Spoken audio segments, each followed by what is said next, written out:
तो चलिए दोस्तों, आज हम बात करेंगे बचे हुए क्वेश्चंस के, जो कि हमारा 1 2 तो प्रीवियस वीडियो में हो चुका था।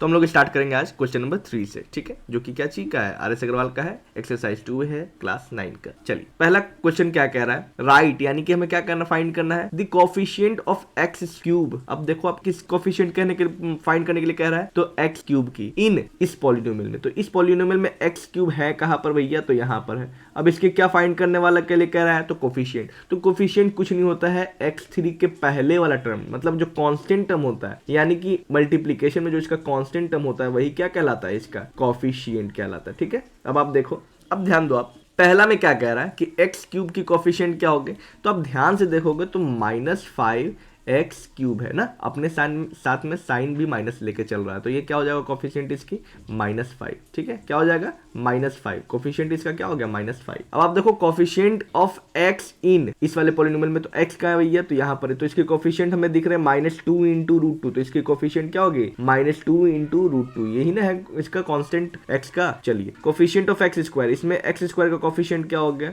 तो एक्स स्क्वायर दिख नहीं रहा है, तो ऐसा नहीं है कि दिख नहीं रहा है तो उसकी कोफिशिएंट नहीं है, बिल्कुल है। जीरो को अगर मल्टीप्लाई करोगे आप एक्स स्क्वायर के, तो पूरी वैल्यू क्या आ जाएगी, हमारी 0 आ जाएगी, यानी कि ये कोफिशिएंट क्या हो जाएगी, 0। ठीक है, अब एक्स का कोफिशिएंट क्या हो जाएगा, तो एक्स कोफिशिएंट यहाँ दिख रहा है 4 में, -2/7 है ना।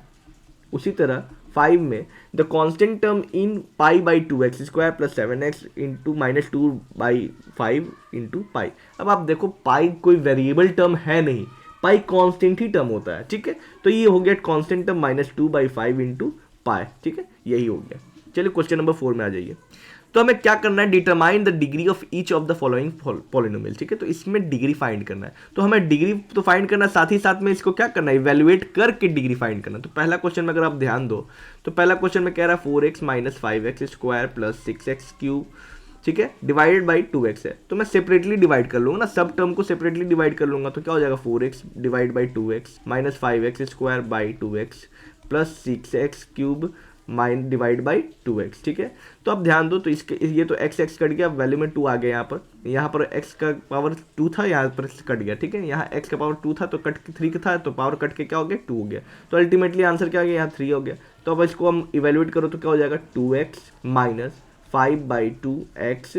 ठीक है, सॉरी x तो यहाँ नहीं ना था, यहाँ 2 हो गया, प्लस में 3 इंटू एक्स स्क्वायर।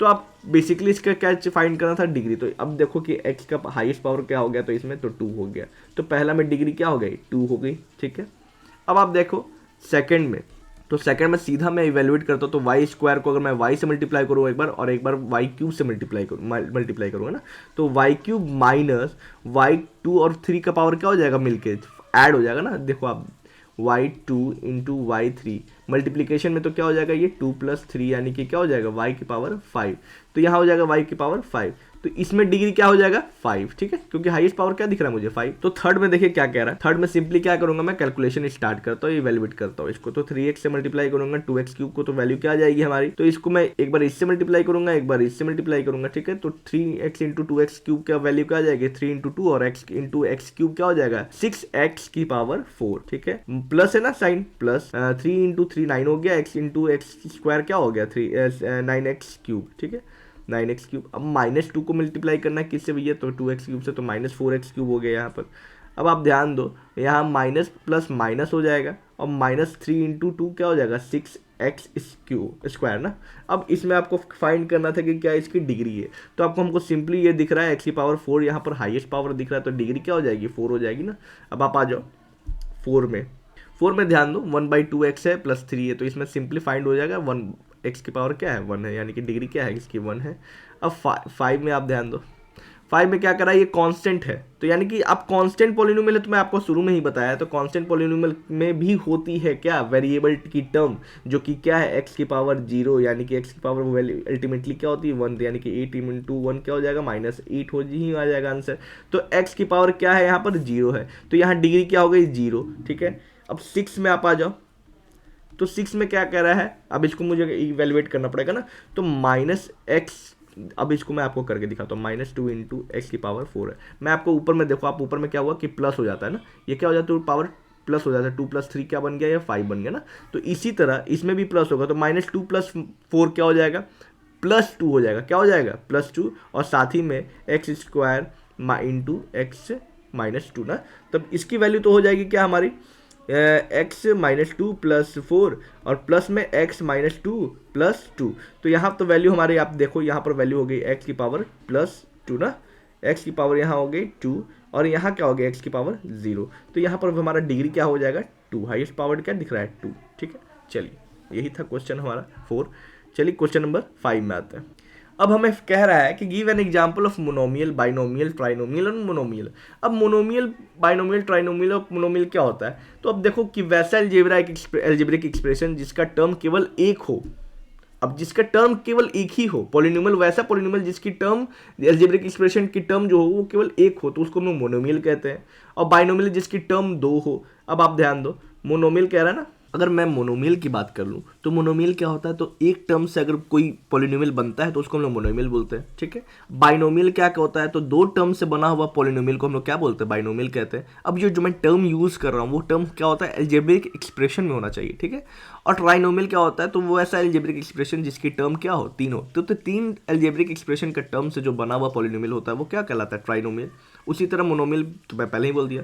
अगर अब क्या कह रहा है कि मोनोमियल यानी कि एक टर्म होना चाहिए, यानी कि वेरिएबल और कांस्टेंट में होना चाहिए एल्जेब्रिक एक्सप्रेशन, और साथ ही में डिग्री क्या होनी चाहिए उसकी, वेरिएबल की डिग्री जो होनी चाहिए वो 5 होना चाहिए। तो कोई भी वेरिएबल ले लो आप x और उसकी वेरिएबल क्या कर दो आप 5, तो ये मान लो कि क्या हो गया, ये मोनोमियल हो गया। अब बाइनोमियल की बात कर लूँ तो बाइनोमियल आप अपने मन से कुछ भी सोच लो कि आप कह रहा है कि डिग्री उसकी होनी चाहिए 8, तो 1 की पावर तो पहले कंफर्म है कि 8 होना चाहिए। अब इसकी डिग्री मतलब बाइनोमियल है ना, तो प्लस या माइनस आप डाल दो, कोई भी वैल्यू डाल दो, x की पावर 4 डाल दो आप। ठीक है, अब थर्ड में क्या है, ट्राइनोमियल यानी कि 3 टर्म में होने चाहिए। मान लो कि x प्लस x कुछ भी ले लो आप। अब इसकी डिग्री जो होनी चाहिए वो 4 होनी चाहिए। तो मान लो कि 4 इधर ले लिया, मैं इधर 2 ले लिया, इधर 2 ले लिया। ठीक है, अब मोनोमियल जिसकी डिग्री 0 होना चाहिए, तो ये कांस्टेंट हो गया, तो 3 हो गया, बेसिकली 3 हो गया ना। मान लो 3, 4 कुछ भी नंबर आप ले लो, 3 ले लो, 4 ले लो, 5 ले लो, ये सब क्या है, डिग्री में तो 0 है, बट टर्म कितने हैं, एक ही टर्म है ना, तो मोनोमियल ही हो गया ना ये। चलिए क्वेश्चन नंबर 6 में आ जाइए। क्वेश्चन नंबर 6 में कह रहा है कि rewrite each of the polynomial in standard form. अब स्टैंडर्ड फॉर्म कहने का मतलब क्या है कि भैया आप सारे जो भी डिग्री है ना उसको डिसेंडिंग ऑर्डर में क्रिएट कर दो। तो डिग्री को क्या करना है, डिसेंडिंग ऑर्डर में, जो भी हाईएस्ट पावर है उसको हमको पहले लिखना है, और जो भी लोवेस्ट उससे लोवेस्ट होगा उसको क्या करना है, उसके बाद में लिखते जाना है। तो पहला में आप ध्यान दो, पहला में क्या मैं उठाऊंगा, पहले प्लस 5x², अपने साथ में प्लस की साइन भी लेके आएगी, तो प्लस 5x का पावर 3। अब उसके बाद देखो तो इससे छोटा कौन है, तो -2x², तो -2x²। अब इससे छोटा हो गया प्लस x, और उसके बाद क्या हो गया +8। ठीक है, तो ये आपके सही फॉर्म में है। अब सेकंड में आप आ जाओ, तो सेकंड में क्या होगा, सबसे पहले मैं उठाऊंगा +2y³ को, तो 2y³ को उठा लो भैया, पॉजिटिव है। फिर उसके बाद मैं उठाऊंगा +4y² को। ठीक है, अब उसके बाद मैं क्या उठाऊंगा, -3y को। ठीक है, अब उसके बाद मैं क्या उठाऊंगा, +2/3। ठीक है, थर्ड में आप आ जाओ, तो मैं पहले क्या लिखूंगा, हाईएस्ट पावर क्या होगी, तो -x की पावर 5, तो -x की पावर 5। उसके बाद मुझे हाईएस्ट पावर क्या दिख रही है, 6x की पावर क्यूब। ठीक है, फिर उसके साथ मुझे क्या दिख रहा है, सॉरी प्लस डाल दिया मैं, माइनस होगा ना, -3 की पावर 3 × x की पावर 2, और उसके साथ बाद में क्या होगा, +2x। ठीक है, यही ना होगा अपने सही फॉर्म में। अब 4 में क्या हो जाएगा, 4 में आप ध्यान दो, तो t³ यहाँ पर है, t4 यहाँ पर है, t² यहाँ है, t यहाँ पर है, तो t मैं पहले में क्या उठाऊंगा, t4 को। उसके बाद मैं उठाऊंगा, सॉरी प्लस में, तो प्लस t4 हो गया। फिर उसके बाद मैं क्या उठाऊंगा, -3 × t का पावर 3, और फिर उसके बाद -t का होल स्क्वायर, फिर उसके बाद +t, फिर +2। ठीक है, यही अपने सही फॉर्म में। देखो आप t और प्लस में कंफ्यूज मत होना। चलिए, तो ये तो एक्सरसाइज यहीं पर खत्म हो गया ना। चलिए, तो अगर आपको ये वीडियो अच्छा लगा हो तो वीडियो को जरूर लाइक कीजिएगा और चैनल को सब्सक्राइब भी जरूर कीजिएगा। नेक्स्ट एक्सरसाइज हम लोग नेक्स्ट वीडियो में देखेंगे। धन्यवाद।